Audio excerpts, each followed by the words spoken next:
很可能要升息了嗎？那黃金的價格還會持續向上嗎？今天帶您快來看。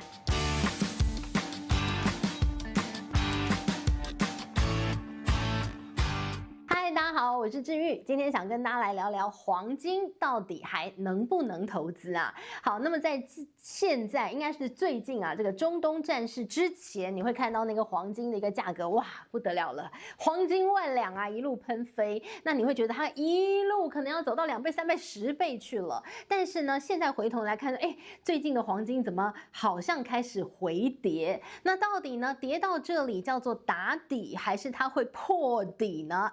那就是一個大哉問了哦。所以今天呢，趕快綜合一下各自的一個這個趨勢跟新聞，帶大家來聊聊這個話題。好，那你要講到黃金的價格，你就要先看看黃金當中這個市場的權威是誰，誰準確抓到了這一波黃金的漲勢呢？那是高盛。好，高盛呢，應該是他看黃金看好的很早哦，大概在2024年年底哦，你就看到他那個時候就告訴大家，建議他的客戶大膽買入黃金。那當然呢，他也真的抓到了這一波的一個起漲，一路的往上啊，這一大波他都賺到了。那最近高盛講什麼？最近高盛告訴大家，黃金它持續看多，但是他給大家的目標價卻是往下調。你就覺得這什麼意思？精神分裂嗎？沒有，高盛說啊，他說他依舊看好黃金，只是呢，他認為黃金預期的那個價位呢，他覺得好像沒有預期，他本來預期的那麼高，現在他往下調，但是也調一點點了，他就下調了$500左右。所以呢，他現在啊，這個最後他說，在這個2026年的12月底，他預期黃金的價格應該是來到$4900每盎司。所以呢，你就說了，他依舊看好，但是呢，看的沒有以前看的那麼好。好，那你就說了，那到底那個中間的一個這個玄機在哪裡呢？就是聯準會的動作啊。你看到了這個新任的聯準會的主席啊，大家說他是一個小鷹，你會覺得好像有一點這個蠻鷹派的哦。好，那所以呢，大家就有點擔心說，那個通膨的一個狀況會導致現在聯準會可能被迫得要升息一次。那當然呢，現在目前大家會認為它就升息一次，預防性升息。那通膨呢恢復正常狀況，荷姆茲海峽重新開放，油價恢復到了這個戰前之後呢，它可能就可以恢復到本來大預期的降息循環。那黃金當然就是一路的看多。那現在大家擔心的就是那個升息的一個狀況到底如何？這也是為什麼高盛啊最近呢把它這個預期的一個目標價往下調了一個狀況。但是這絕對不是這個黃金的熊市就來臨了，這也是高盛一直要告訴大家的。好，那繼續我們就帶您看，那黃金呢？之前我們在跟大家聊黃金的時候，告訴你說黃金有一些這個撐住黃金價格很重要的一個原因嘛，大家還記不記得？一個就是央行在買，另外一個呢，當然呢就是看到這個降息循環，那黃金當然就是很有那個機會嘛。好，那於是呢，我們一個一個這個因素再來拆解一下，現在到底狀況如何？我們現在帶您看到這個黃金呢，當然有一些這個兜底的國家，就是熱愛黃金的國家嘛，對嗎？一個華人圈一定很愛，另外一個就是印度嘛。那印度最近有一個動作，這個也跟這個金價最近的回跌蠻有關係的。最近印度啊，這個你看到他們的一個這個領袖啊，莫迪站出來，他說：“拜託，不要再買黃金。”你能不能忍1年就好？好，那他這個拜托他的人民不要買回黃金啊？為什麼？因為呢，其實你看荷姆茲海峽這個封鎖之後，油價上漲。那印度呢，其實它大部分的一個這個能源是仰賴進口的，所以呢，對於這個印度來講，它要花大筆的外匯去買那個貴的要命的原油，所以呢，它的外匯存底流失的非常快，那它的一個這個貨幣盧比呢也貶值的一個幅度非常大，所以當然對印度來講是非常大的壓力嘛。所以呢，這個以前啊，这個印度它花大筆的外匯，就是很大方的花，買什麼？買黃金啊！印度人很喜歡穿金戴銀的，對吧？那所以呢，現在既然他要花大筆的外匯去買好貴的原油，那他就希望大家住手，你先不要買黃金。金，等把這個油價壓抑下來之後，哎，這個一切恢復正常，你們要買黃金再買。那現在呢，他用講的，沒有人理他。這個印度人就是這麼愛穿金戴銀的，所以呢，這個莫迪他用了一個這個手段，就是啊，他直接把這個黃金的一個進口的關稅往上調。本來呢，進口關稅6%，現在上調到2倍以上。現在的進口關稅是15%，希望借此呢阻止他的人民先不要買黃金，保護他的外匯存底啊，保護他的一個盧比，他的貨幣啊。好，那我們來看到真的有用啊，這個關稅一往上調，它的進口量就掉下來了。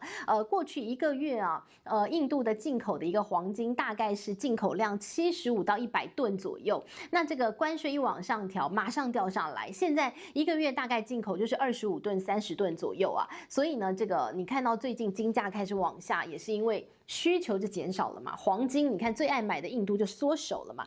好，但是你說這個印度會縮手一輩子嗎？不可能嘛。這個莫迪不是說你們1年不要買就好了嘛？所以這個黃金的一個需求一定會不會還是接下來可能會報復性的反彈嗎？我這個忍了1年沒有買，那我明年是不是我多買幾條金項鏈？這印度人就很愛買。那所以呢，你從另外一個現象可以看得到，這個黃金的需求還是在的哦。你說實體黃金，你看這個莫迪要大家駐守1年，但是呢，你說我不買實體黃金，我可以買黃金連結的金融商品啊。我們來看黃金 ETF 哦，最近這個黃金 ETF 有一點這個東西方兩樣情的狀況。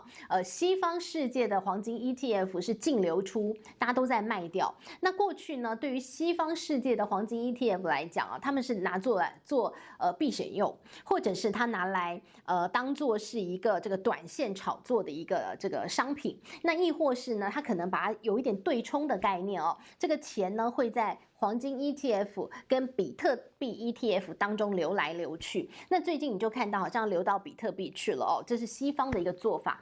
黃金 ETF 它是一個就是金融商品啊，就是拿來操作的一個金融商品，一個金融工具。好，但是呢，對於東方的世界來講，哦不。黃金這件東西，這個事情就是很奇妙了哈。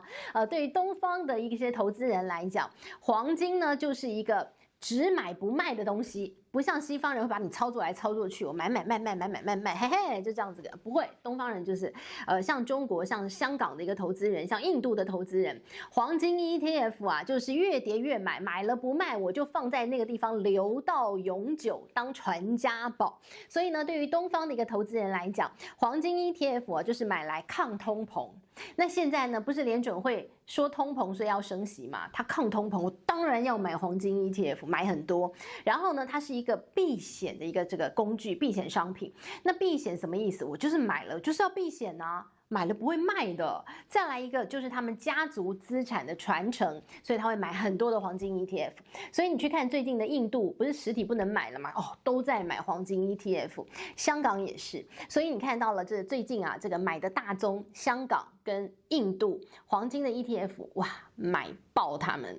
好，那當然呢，你會說，那黃金如果從今年以來，你看那個金價大概回跌了2成左右哦，那在這個位置點呢，你感覺有點跡象，那好像來到一個轉折，是會轉折往上，還是繼續盤整，還是轉折往下呢？這大家就要問了嘛。所以我們就帶您來看看了哦。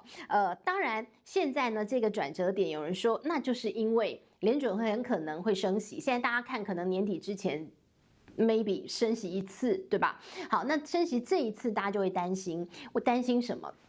黃金它是一個無法孳息的一個商品，它不會有利息產生，所以呢，當聯準會利率開始有往上走的可能性的話，你持有黃金，你的成本會變高，因為它不會孳息。另外一個利率上升，那個是有利息的，所以呢就會變成墊高了那個持有黃金的持有成本。那聰明錢就會在當中轉來轉去，聰明錢那些西方人嘛，對不對？比較短視的，不是做比較短的短線操作的，就會把錢挪到有這個孳息的商品當中，這就會是黃金的一個上檔的一個天花板，在那個地方的壓力嘛。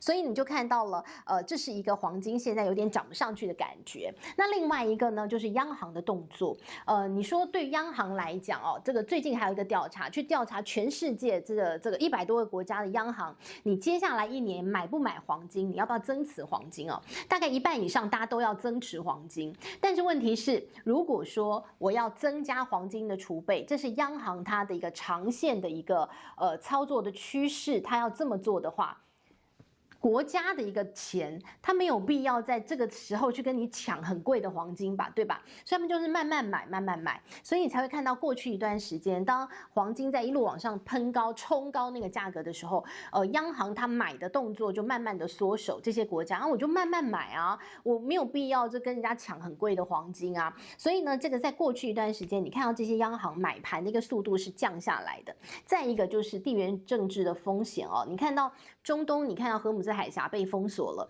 那很多的央行就重新思考說，我的黃金買了要放在哪裡？這也是最近的央行它的動作沒有那麼大，買黃金動作沒有那麼大，因為我要重新思考我的黃金要放在哪。荷姆茲海峽一被封鎖了，很多本來我金子存在杜拜的，我動不了它，因為出不來嘛，对吧？所以呢，現在很多央行也開始說，哎呀，那我的黄金要分散他們存放的地點，所以呢，央行要買黄金這個動作是很確定的，這也會是黃金金價在底層的很重要托底的，撐住價格很重要的一個買盤力量，他們還在，所以你也不擔心黃金真的會怎麼樣崩盤的價格，沒那個可能啊。好，那再來一個就是大家還記得最近一段時間很知名的投資人啊，這個窮爸爸富爸爸的一個作者嘛，那這個清崎先生呢，他說啊，依舊看好黃金，他認為黃金在這個地方醞釀的是下一波非常厲害的漲勢，所以他說啊，他找到一個轉折點，他繼續進場買黃金，他認為黃金接下來會是倍數的一個往上翻漲，所以呢，其實這個黃金啊還是有一些基本面托底的哦，所以大家也不用擔心說黃金就會這麼破下去，但是大家放心上的是，有一件事情啊，應該是黃金的價格可能沒有辦法很快的往上噴高，或者是每回一衝高就會有一些雜音的什麼樣的理由？那就是經濟太好。經濟太好的時候，你就不一定要買黃金，你有很多其他的一些商品可以選擇。那經濟太好呢？哇，台灣經濟真好。我們看到台灣的經濟成長率啊，今年 maybe 可以來到10%，哇，好厲害！為什麼 ？AI 嘛。那當然呢 ，AI 來講啊，這個基礎建設的一個這個階段，我們台灣可以說是一個非常直接的受惠者。那現在呢，各個國家也都要主權 AI 嘛，所以呢，這個 AI 的一個趨勢是非常確定的。那你看到 AI 呢？當然帶起了非常多國家的一個經濟成長，你看到除了台灣之外嘛，那你看到了其實美國的經濟成長率，也不差嘛，對吧？這些 AI 帶起來的經濟成長很熱的經濟的時候，通膨就會起來，那通膨起來呢？哎呀，你看到聯準會就不得不升息，一升息呢，啊，金價可能就會被壓抑了。所以呢，當這個我們看到了這個經濟非常熱的時候呢，黃金 maybe 它的一個價格不會那麼樣亮眼的。那當然呢，你看到了經濟成長率很好的時候，但美債大家就會關心一下，因為呢，這個利率當然跟美債很有關係嘛。那這個美債呢，最近還有一個風險，那就是啊，在美國呢，他們會有一個打包的金融商品叫做MBS， 這個 MBS 呢，它叫做房貸抵押貸款證券哦。好，那其實呢，這樣的一個 MBS 這樣的金融商品，它跟利率的一個連結敏感度非常高。好，那這個商品呢，它在美國很普遍，那這個普遍到大概有數兆美元這麼大的一個部位。好，那這麼大的部位，它又跟利率非常高度敏感。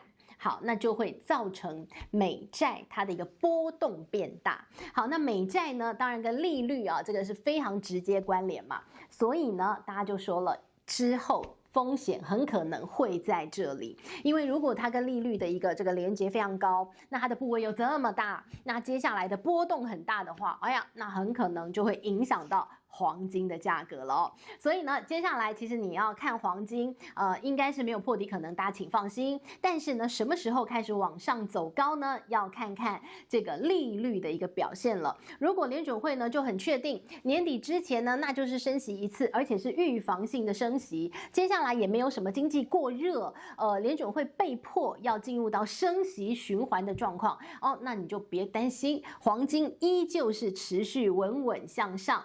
但但是呢，如果这個經濟真的熱到通膨壓不下來，聯準會一定得要升息，升好幾遍，重新恢復到升息循環的話，那個時候可能黃金的壓抑就會比較大了。但短期目前看起來應該還不擔心，放心上就好，還沒有那個可能性。我們再邊走邊看。